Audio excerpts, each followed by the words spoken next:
Welcome to this BTV Right Now update. I'm Brian Berard. 15 breweries brought their products to town in the second annual South Shore Farmers Brew Fest held at Black Hat Brew Works. There were food trucks, live music, and more, which the nearly 900 people enjoyed. Yeah, no, we got a great crowd so far. People are pouring in the doors. We're excited to be doing this for another year, and raising some money for some good local charities in Bridgewater.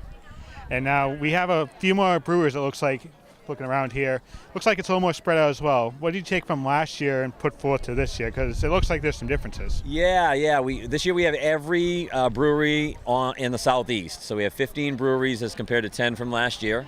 And we decided to spread those breweries out. So we have 3 brew tents. We have 5 food vendors this year. We have all different vendors from homebrew supply to craft beer cellar. Just to try to make it a fun day. Mike Shea's Coffee from here in Bridgewater is serving their cold brew. Simpson Spring has all their soda and water here. So we're really just trying to make it a local fun event. People can come enjoy, hang out, and like I say, we try and raise some money for good local charities here in Bridgewater, and bring people here and see what we're all about. Donations from the event will be given to the Bridgewater Police and Fire Departments. From there, the departments will determine the charities that money will be given to. At their council meeting last week, the council heard more public opposition to allow retail marijuana to be sold here in Bridgewater. Our children are already confused about the mixed messages surrounding the recent marijuana legislation. We are providing students the tools to make educated and healthy decisions. And when we bring up the topic of marijuana, they are genuinely concerned. They feel it's legal. It must not be a big deal. So the school nurses have a big job to do when we interview these students one-on-one. And I just want to also share 3 little vignettes with you over the past week in my pediatric practice here in Bridgewater. The first one was last week when I took a phone call from the parents of a 12-month-old child who had accidentally ingested some of their marijuana. The child was seen in the emergency room and fortunately was fine. But hopefully there will not be another episode like that for that poor little child. The second vignette was of a 15-year-old teenager that I've known for many years, and during the course of his checkup with me, he was talking about his use of edible marijuana pills and candy for several years, and was regretting and lamenting the fact that it did seem to have a negative impact on his health. And then this morning, my last vignette is that of a 1-month-old baby whose mother admitted to using marijuana during her pregnancy. The urine tox screen for the infant was positive for marijuana. And I just was asking Mom if she was returning to work, and she said yes, that she would soon be returning to work. And I asked her what she did, and she said, "I'm a school bus driver." There will be a joint meeting on November 1st with the Community and Economic Committee and the Planning Board. Among the items mentioned will be a temporary moratorium on the retail sale and distribution of recreational use of marijuana. The meeting will take place in the council chambers at the Academy Building. Turning to your health today, and with Halloween quickly approaching, costumes are getting put together, but there is one accessory doctors say you need to use carefully. John Luck has more. Changing the appearance of your eyes may seem like a cool idea for Halloween, but beware. Dr. Allison Babbage of Cleveland Clinic says using Halloween-themed contact lenses off the shelf without a prescription or proper fitting can be downright scary. If the contact lens isn't fitted for your eye, then it may move around like it shouldn't on the eye, and that could put you at higher risk of developing a scratch on your eye, which could lead to an infection. Dr. Babbage says all contact lenses should be properly fitted by an eye doctor. During a contact lens exam, a doctor will take precise measurements and prescribe a lens that fits the size and curvature of the surface of your eye. She warns that contact lenses should not be bought anywhere that doesn't require a prescription, like a costume shop, beauty salon, drugstore, or online. Lenses that don't fit properly may cause a scratch, infection, sore, or even result in vision loss. For folks who have tried off-the-shelf lenses and continue to experience irritation, it's a good idea to see an eye doctor. If your eyes are uncomfortable when you put them in, take them out, okay? If your eyes are still, after you take them out, red, watery, irritated, vision's down, you need to get evaluated. Dr. Babbage says people interested in colored contact lenses should first discuss available options with their eye care provider. We've had a touch of summer over the past few days, but now we have returned to more fall-like weather. Jeff Fowler has more. Much cooler conditions are in store for tonight compared to where we have been as high pressure moves down from eastern Canada. Winds will shift onshore Wednesday, creating a cooler, cloudier day, and there could be some spot showers tomorrow evening. Seasonal weather will be in store for the rest of the work week before we warm up again this coming weekend. Are the Amazon headquarters coming to the Bay State? Why don't millennials have credit cards? And Star Wars. John Luck is back with a new segment called The Money Minute. Massachusetts is making a big push to become the second Amazon headquarters. The state is looking for Amazon to put HQ2 in different locations, including Boston, the North Shore, even Suffolk Downs, and Revere. The building would be 8 million square feet and give 50,000 people a job.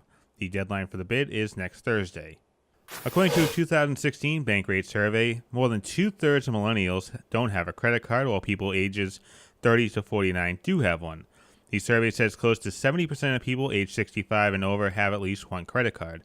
The reason millennials don't have a credit card, according to the survey, is because of fear of debt and the first-hand impacts it's had on their families. The Card Act makes it difficult for millennials to qualify for a credit card until they have enough income to pay it back. During the Monday Night Football game, the official trailer for Star Wars The Last Jedi was released. The preview generated nearly 300,000 views in nearly 30 minutes.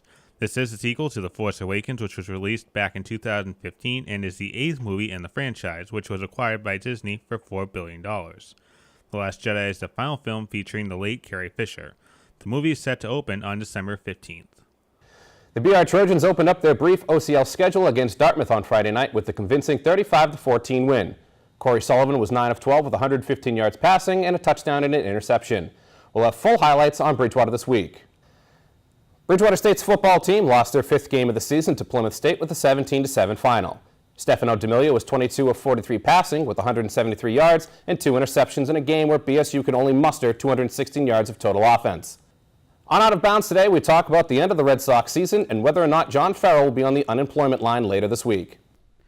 I'm John Luck, obviously with Brian Berard, and Brian, the Red Sox, obviously, pink shirt and all.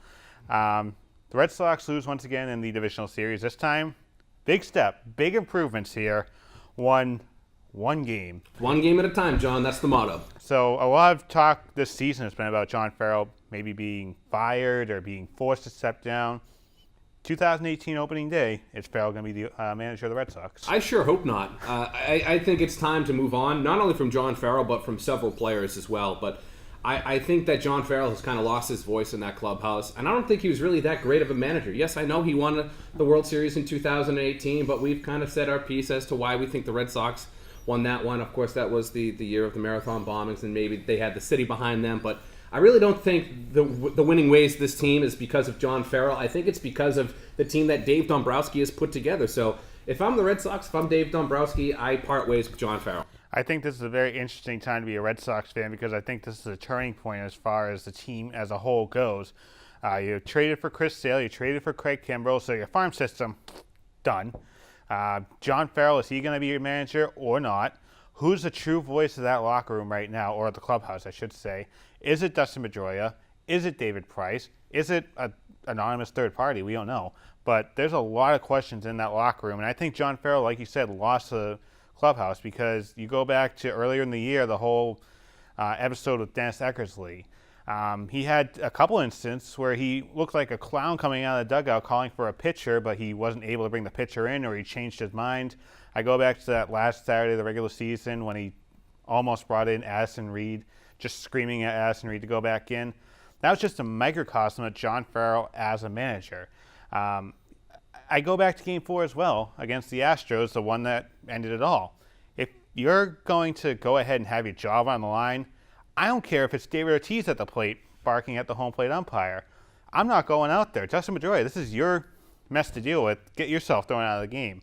My job's on the line. I'm staying in for all 9 innings. Well, the thing with him, and he said he came out, he wasn't going to argue balls and strikes. He wanted to keep Pedroia in the game. And he knew Pedroia was probably going to get tossed because, I mean, it was a questionable call on that 2-strike call, a curveball inside.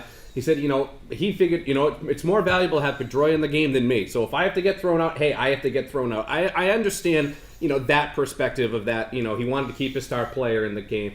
And to go back to answer your earlier question of who's the leader in the clubhouse, I don't think there is a leader in the clubhouse. You have Dustin Pedroia that said he was the leader in the clubhouse, but earlier in the season with the whole Manny Machado, Baltimore Orioles things, he sold his teammates out in a way there. And he really just hasn't been that leader. And David Price yelling at Dennis Eckersley, real champion he is, waiting for the whole team to be behind him on the team play before he calls out Dennis Eckersley. So there is no voice in this locker room, and that's the shame, because that's where you miss David Ortiz.